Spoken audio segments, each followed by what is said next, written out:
Olá, meus amigos pregadores, sejam muito bem-vindos ao nosso canal Pregando a Palavra, o canal do site pregandoapalavra.com.br. Eu quero agradecer desde já o seu acesso, a sua visualização. Você ajuda demais o nosso canal a crescer, a formar essa comunidade de pregadores bíblicos e expositivos. Então, desde já, fica aqui o meu agradecimento pelo seu tempo.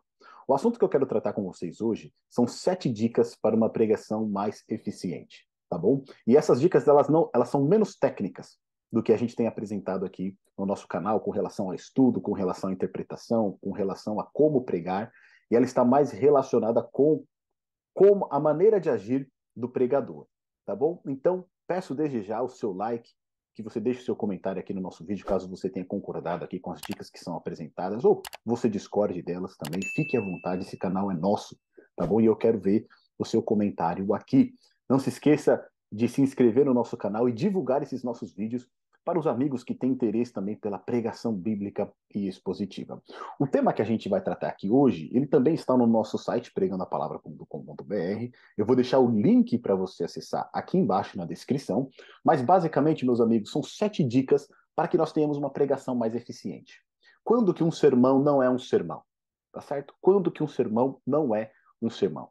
Quando a exegese já foi concluída, quando a interpretação já foi concluída, quando você já estruturou, quando você já escreveu o sermão, mas ainda ele não é um sermão. Por quê? Porque você ainda não o pregou, tá certo? Esse sermão só vai de fato ser um sermão quando você pregá-lo. E a pregação, a maneira como você entrega esse sermão, é muito importante, tá bom? Ela é muito importante. E aqui nós temos 7 dicas de como você pode entregar o seu sermão, fazer a sua pregação da melhor maneira possível. A primeira delas está conectada com o seu espírito, tá certo? O espírito do pregador, a maneira como o pregador entrega a mensagem. A pregação que você prepara não pode ser divorciada de quem você é. Nós sabemos que a palavra de Deus ela é comunicada através do ser humano na pregação. E a maneira, a sua personalidade, ela vai dizer muito de como a mensagem, a palavra de Deus, ela vai ser entregue.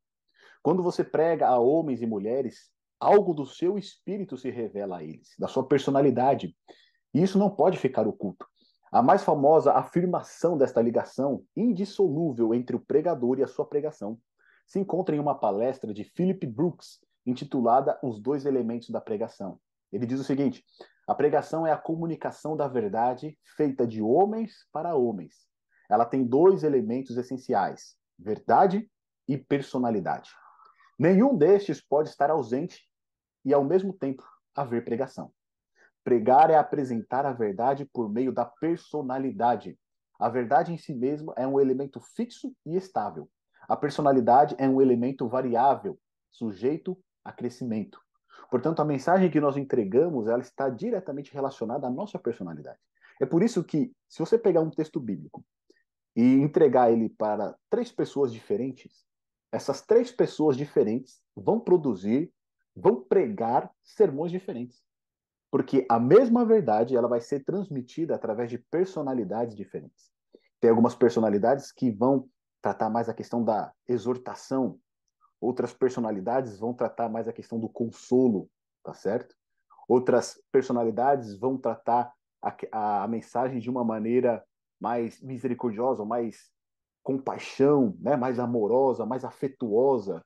Então, cada personalidade vai utilizar uma mesma verdade de uma maneira diferente na entrega. E qual que é a nossa personalidade? Qual que é o espírito que nós estamos comunicando em nossas pregações? O segundo ponto aqui, a segunda dica que nós temos para uma pregação mais eficiente é a linguagem que nós utilizamos. Como transmitimos a mensagem àqueles que estão diante de nós? Por meio de palavras. Se essas palavras são claras e vigorosas, a mensagem será clara e vigorosa. As palavras são o veículo pelo qual os pensamentos de nossa mente chegam ao coração dos ouvintes. Todos os outros fatores mencionados podem ajudar ou prejudicar a mensagem, que em si mesma ela é constituída de palavras. A gente costuma dizer que a palavra ela tem poder, não é mesmo? Através de uma palavra nós temos poder, poder para criar imagens na mente das pessoas, poder para criar sentimentos no coração das pessoas. A palavra ela tem poder.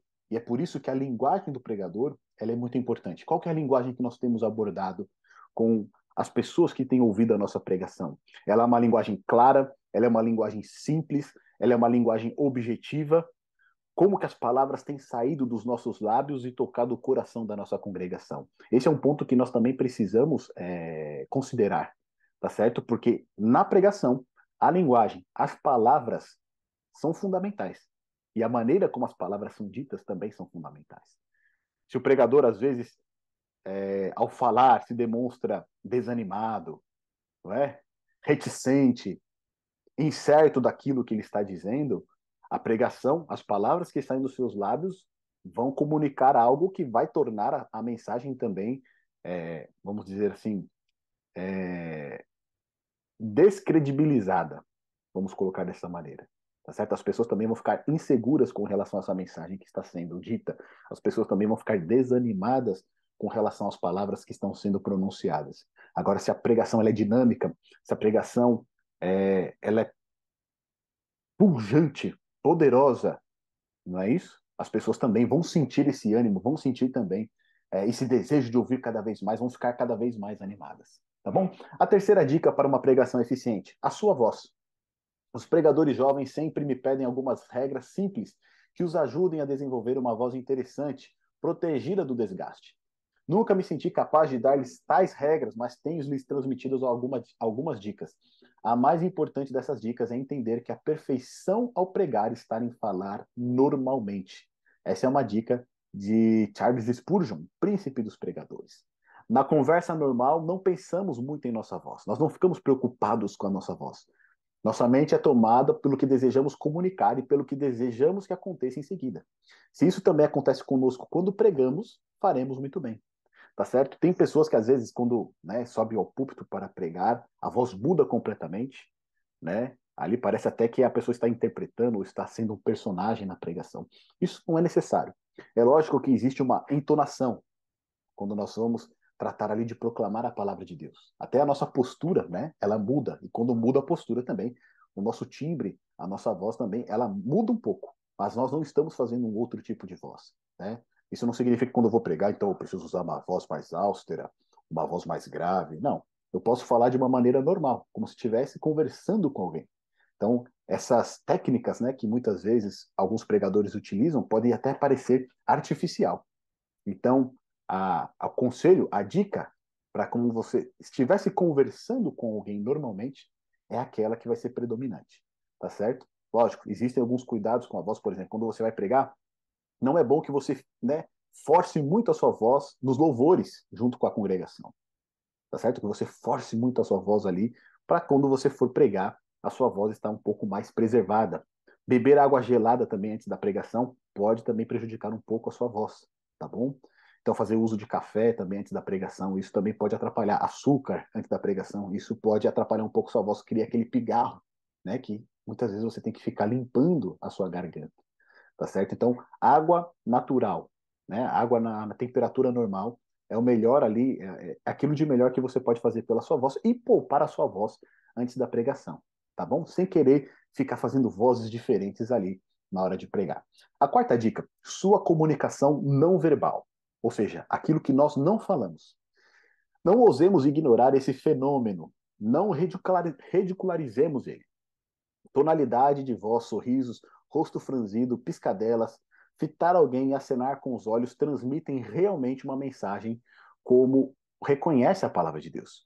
Pregar não é apenas algo que ouvimos, é também algo que nós vemos.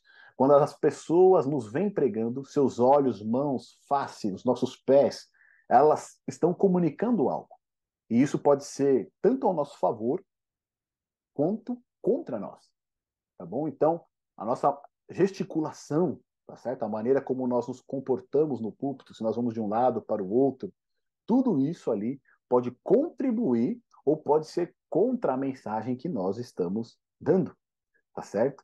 Então, nós precisamos ter cuidado com a nossa linguagem corporal, né? Com aquilo que nós estamos movimentando para não contradizer aquilo que nós estamos falando. É óbvio também que uma pregação em que a pessoa fica estática o tempo todo, também ela traz algum certo tipo de desconforto, não é? Mas os movimentos eles precisam ser naturais, não precisa ser algo forçado, não é mesmo? Então, por exemplo, você está pregando ali sobre o semeador, né? Você gesticula ali a semente caindo na terra, depois a semente crescendo, a semente que cai na boa terra, ela cresce. Então, fazer gestos naturais, ilustrativos, mas que não sejam forçados, tá bom? A quinta dica, a nossa aparência. Com muita frequência, nós temos nos distraídos da palavra que está sendo anunciada por conta da roupa do pregador ou da pregadora. Não é agradável gastar muito tempo reparando nas vestimentas do pregador, não é? Algo que fica chamando a sua atenção e tira o seu foco da palavra que está sendo pregada.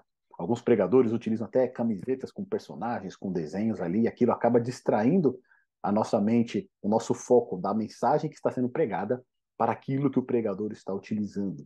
Então, nós temos que utilizar uma vestimenta adequada, tá bom? Não existe uma regra com relação à vestimenta. Cada congregação ali tem o seu padrão e o ideal é que o pregador ele esteja de acordo na sua vestimenta com a sua congregação, tá bom? Então, se a sua congregação é uma congregação mais tradicional, né, onde usam terno, gravata, então o pregador ali ele deve, né, se parametrizar por este modelo. Se é uma congregação um pouco mais informal, né, camisa, uma calça, um sapato, o pregador também ele pode, né, estar ali seguindo até esse mesmo parâmetro, até como uma forma como a gente pode dizer, de ligação, né, de identificação com a sua congregação, tá certo? O que a gente sempre preza aqui é não escandalizar a congregação, não escandalizar. Teve uma certa situação em que eu fui pregar em uma igreja e era um culto no meio da semana, eu teria que sair do trabalho, ir para casa e depois ir para a igreja ali. E eu estava com minha roupa de trabalho, com uma camisa, uma calça e um sapato. E eu perguntei, né, para os responsáveis ali da igreja se haveria algum problema em eu ir com essa vestimenta, né? Porque assim eu sairia do trabalho e iria direto ali para a igreja. E aí, né, os irmãos falaram, olha, aqui os irmãos preferem de terno mesmo, com gravata e tudo. Eu falei, não tem problema, irmão. Fui até em casa, troquei a minha roupa e depois fui para a igreja ali para fazer essa pregação. Tá bom? O importante é a gente não escandalizar e nem permitir que a nossa vestimenta seja uma pedra de tropeço para que as pessoas não prestem atenção naquilo que nós estamos dizendo. A sexta dica: seus movimentos e gestos. O que fazemos com o nosso corpo, cabeça e mãos durante a conversa normal, em especial quando estamos de pé? Como é que a gente se comporta? Como é que a gente fala? Como é que a gente age? Você está vendo aqui eu movimentando as minhas mãos. Não os usamos normalmente para expressar nervosismo, e sim para nos ajudar a fazer que os outros entendam melhor o que estamos dizendo. E, se necessário, para descrever o assunto com mais exatidão. Devemos fazer a mesma coisa quando pregamos. Se lembrarmos que a pregação deve assemelhar-se a uma conversa em público, evitaremos muitos dos maiores erros.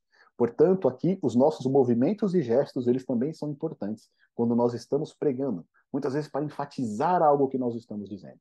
Tá certo? Você vai falar de Cristo, você vai falar da salvação de Cristo, você aponta para o alto, aponta para da onde vem a nossa salvação. Então, esses gestos, esses movimentos também nos auxiliam a dar ênfase no nosso ensino. E a sétima dica, o nosso tempo. Cada pregador que Cristo tem enviado está ciente de que por conta própria não pode converter ninguém, nem fazer qualquer bem duradouro. Ele se mostra grato por tudo que sabe a respeito da ajuda do Espírito Santo em expor a palavra e deseja que esse Espírito venha sobre ele de maneira singular, de maneira poderosa. Cada pregador sabe que essa experiência será muito diferente de um fluxo de adrenalina ou de um senso de entusiasmo que todos os pregadores sentem de vez em quando. Ele sabe que poderia pregar durante horas ininterruptas, mas também sabe que as regras normais devem ser aplicadas. O que quer dizer com tudo isso? Nosso tempo.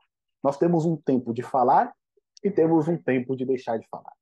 Muitas vezes nós ficamos empolgados e queremos estender ali a nossa mensagem, né, além do horário determinado. E aqui tem que existir uma certa precaução. Né? Muitas vezes as pessoas não estão tão interessadas naquilo que temos a dizer. Né? Muitas vezes já estão olhando no relógio, já estão querendo sair. E é verdade que depois de certo tempo, né, de concentração, as pessoas naturalmente elas perdem o seu foco. Principalmente nos dias que nós estamos vivendo, que é uma era de tecnologia. Então as pessoas têm frequentemente ali 20 minutos de atenção. Ou seja, ela tem 20 minutos que ela consegue focar naquilo que você está dizendo. Acima disso, já vai começar a ter problemas, tá bom? Então, acima desses 20 minutos, você já vai ter problemas para reter o foco das pessoas. E aí, muitas vezes, alguns pregadores ficam indignados, né? Puxa vida, não conseguem prestar atenção nem uma hora numa mensagem. É verdade. Se a gente conseguir reter a atenção delas durante uma hora, né? Porque o Espírito Santo está agindo ali, a mensagem está tocando de fato o coração dessas pessoas. Mas nós temos um tempo de concentração menor, principalmente as novas gerações. É algo em torno de 20, 30 minutos que eles conseguem focar naquilo que nós estamos dizendo. E se nós excedemos esse tempo, aí a gente vai ter algum problema para que as pessoas continuem prestando atenção. E se você notar, né, caminhando para o final, que é o ápice do sermão, que é o clímax do sermão, é o momento que talvez eles deveriam estar mais focados na mensagem. E é justamente ali que eles vão estar menos pacientes para ouvir a nossa conclusão. Então, procure ficar dentro do tempo, tá bom? É melhor você terminar com antecedência e deixar um gostinho de quero mais do que você exceder o tempo, né? E as pessoas já ficarem preocupadas com o que vai comer, pessoas preocupadas porque vão chegar tarde em casa, pessoas preocupadas porque tinha combinado, né, um horário ali e não vai conseguir cumprir, e aí não vão prestar atenção naquilo que nós temos a dizer. Tá bom, meus amigos? Essas aqui foram 7 dicas para uma pregação mais eficiente. Eu espero que elas tenham sido úteis para você. Se você acompanhou o nosso vídeo até aqui, por favor, deixe seu like, faça seu comentário, se inscreva no nosso canal e não esqueça de compartilhar esse conteúdo com os nossos amigos pregadores. Meus amigos, continuem pregando. Deus achou por bem salvar os que creem por meio da loucura da pregação. Que Deus te abençoe.